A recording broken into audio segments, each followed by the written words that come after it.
নমস্কাৰ, মই এষ্ট্ৰগুৰু ৰেখাই আপোনালোক সকলোকে মোৰ এষ্ট্ৰগুৰু ৰেখা ভিডিঅ'টোলৈ স্বাগতম জনাইছোঁ। আজি মই আপোনালোকৰ লগত আলোচনা কৰিব লগা বিষয়টো হ'ল কন্যা ৰাশিৰ ছোৱালী বা মহিলাৰ ব্যক্তিত্বৰ ওপৰত।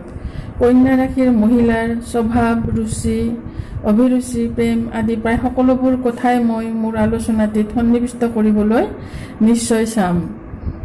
শেষত মই কন্যা ৰাশিৰ লাক ফেক্টৰ অৰ্থাৎ লাকি দিন, লাকি টাইম আদিৰ বিষয়েও জনাম।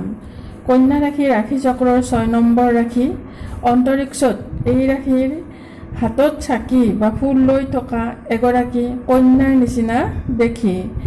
এই ৰাশি বৈশ্যবৰ্ণ, সৌম্য প্ৰকৃতিৰ, পৃথিৱীতত্ত্ব, দীৰ্ঘজীৱী, স্ত্ৰী জাতিৰ মিশ্ৰিত ৰঙৰ সাত্ত্বিক গুণ সম্পন্ন ৰাশি হয়। এই ৰাশি দক্ষিণ দিশত বলৱান। এই ৰাশিৰ অধিপতি গ্ৰহ বুধ। আহকচোন জানো কন্যা ৰাশিৰ ছোৱালী বা মহিলাৰ ব্যক্তিত্বৰ বিষয়ে। নম্বৰ 1, কন্যা ৰাশিৰ মহিলা বা ছোৱালীয়ে সাজ পোছাকত যথেষ্ট চিম্পুল হয়, বেছি ফেশ্বনেবল নহয় আৰু ফেশ্বনেবল হ'লেও একেবাৰে সাধাৰণ জেণ্টেল হয়।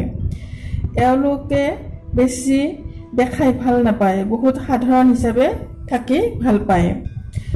নম্বৰ 2, কন্যা ৰাশিৰ মহিলা বা ছোৱালীৰ নিজৰ বাণীৰ ওপৰত কণ্ট্ৰল থাকে। যিকোনো ক্ষেত্ৰতে এওঁলোকে কিয়, কেনেকৈ, কিভাৱে আদি প্ৰশ্নৰে নিজকে নিজে বুজিবলৈকে চায়। নম্বৰ 3, কন্যা ৰাশিৰ ছোৱালী বা মহিলাই যিকোনো কথা বুজি চাবলৈ বিচাৰে, সেয়েহে নানা ধৰণৰ প্ৰশ্নই এওঁলোকৰ মন আৱৰি ৰাখে। নম্বৰ 4, যদিহে কন্যা ৰাশিৰ মহিলাৰ আপুনি স্বামী, তেনেহ'লে এই ৰাশিৰ মহিলাই আপোনাৰ বিষয়ে সকলো ধৰণৰ কথাৰ সম্ভেদ ৰাখিব চাব। যেনে ধৰক আপুনি ক'লৈ যায়, কিয় যায়, কোনটো সময়ত যায় ইত্যাদি ইত্যাদি। মুঠতে আপোনাৰ পূৰা ধ্যান ৰাখিব।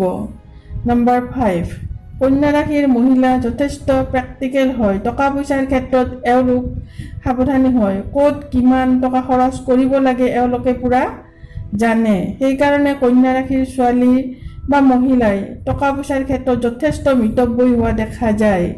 লগতে ঘৰলৈকেও কেনেকৈ আৰ্ণ কৰি টকা আনিব পাৰে এই বিষয়েও চিন্তা কৰে। এওঁলোকে টকা অৰ্জাৰ ক্ষেত্ৰত কেইবাটাও ৰাস্তা মুকলি কৰি লয়। ইয়াৰ বাবে এওঁলোকে আৰ্থিকভাৱে সচ্ছল হ'বলৈ সক্ষম হয়।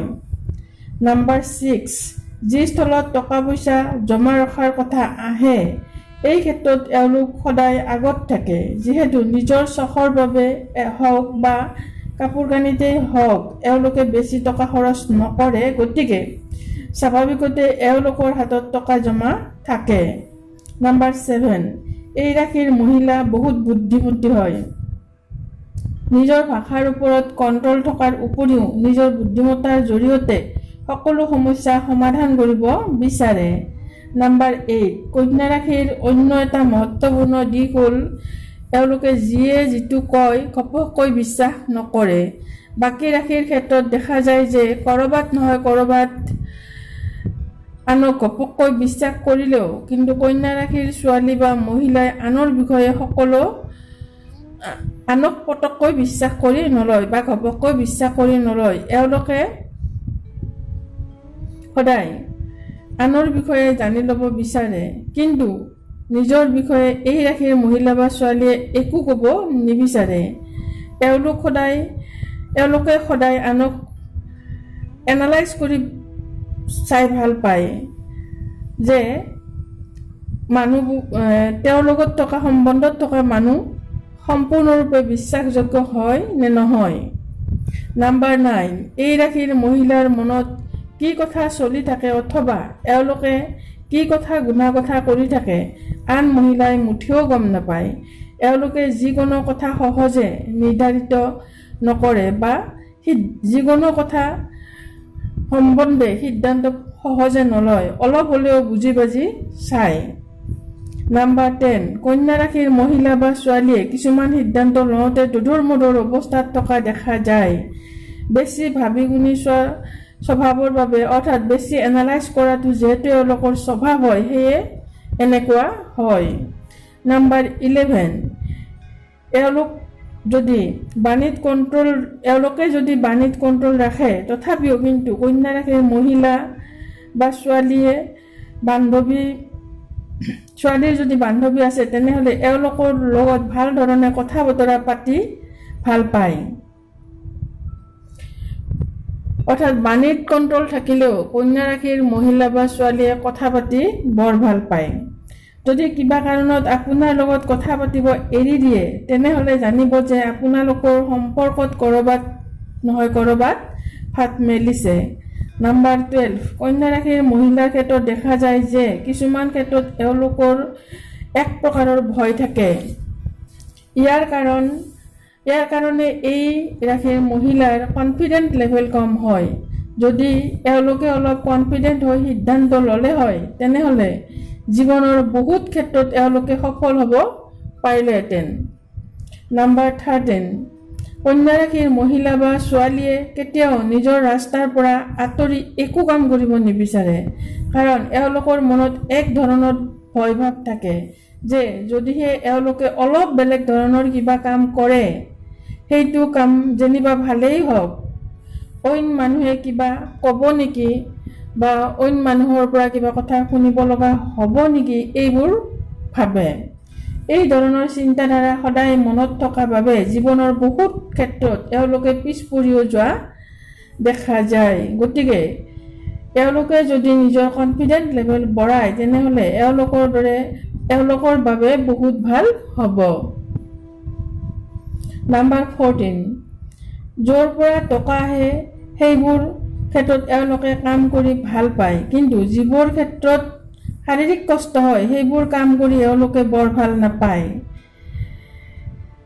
ইনষ্ট্ৰাকশ্যন দিয়া যেনে এই ধৰণে এইটো কাম কৰা উচিত বা এনেকৈ কৰক ভাল হ'ব, এনেধৰণৰ কাম কৰি ভাল পায়। যিহেতু কন্যা ৰাশি বৌদ্ধিক ৰাশি হয়, কম্পিউটাৰৰ লগত ৰিলেটেড কাম কৰিও ভাল পায়। বিজনেছৰ ক্ষেত্ৰত এই ৰাশিৰ মহিলাই ভাল কাম কৰিব পাৰে আৰু ভাল টকা ইনকাম কৰিব পাৰে। মই মোৰ ফালৰ পৰা কন্যা ৰাশিৰ মহিলাক এইটো ক'ব খোজো যে যদি আপোনালোকে বিজনেছ কৰিবলৈ বিচাৰে তেনেহ'লে নিৰ্ভয়ে আনক কেৰেপ নকৰাকৈ আগবাঢ়ক। নাম্বাৰ 15, কন্যা ৰাশিৰ মহিলা যদি আপোনাৰ পত্নী হয় তেনেহ'লে আপুনি ঘৰৰ সকলো চোৱা চিতাৰ কাম অৰ্থাৎ ঘৰ চলোৱাৰ দায়িত্ব এওঁলোকৰ ওপৰত নিশ্চিন্তে দিব পাৰে, কাৰণ এওঁলোকে কি কৰিলে টকা ৰাহি হ'ব এই কথা খুব ভালকৈয়ে জানে। নাম্বাৰ 16, কন্যা ৰাশিৰ মহিলাৰ স্বাস্থ্যজনিত অলপ সমস্যা থাকে, প্ৰায়ে এওঁলোকৰ মূৰৰ বিষৰ সমস্যা থাকে। কন্যা ৰাশিৰ মহিলাই নিজৰ স্বাস্থ্যৰ খেয়াল ৰখাটো জৰুৰী। প্ৰিয় শ্ৰোতাসকল, এয়া আছিল কন্যা ৰাশিৰ মহিলা বা ছোৱালীৰ লগত জড়িত কিছুমান সৰু সৰু কথা। আহকচোন জানো কন্যা ৰাশিৰ লাকি ফেক্টৰবোৰৰ বিষয়ে। কন্যা ৰাশিৰ বাবে লাকি ডে বুধবাৰ শুক্ৰবাৰ, লাকি মেটেল ব্ৰঞ্জ, লাকি ষ্টোন পান্না, লাকি টাইম সূৰ্য উদয়ৰ 2 ঘণ্টা পিছৰ সময়, লাকি ডিৰেকশ্যন উত্তৰ দিশ, ফ্ৰেণ্ডলি চাইন অৰ্থাৎ মিত্ৰ ৰাশি বৃষ, সিংহ আৰু তুলা ৰাশি। মই এষ্ট্ৰগুৰু ৰেখাই আজিলৈকে মোৰ ভিডিঅ'টো ইয়াতে সামৰণি মাৰিলোঁ। আপোনালোকে যদি মোৰ ভিডিঅ'টো চাই আছে ছাবস্ক্ৰাইব কৰিব, লাইক কৰিব, শ্বেয়াৰ কৰিব আৰু কমেণ্ট কৰিব। ধন্যবাদ।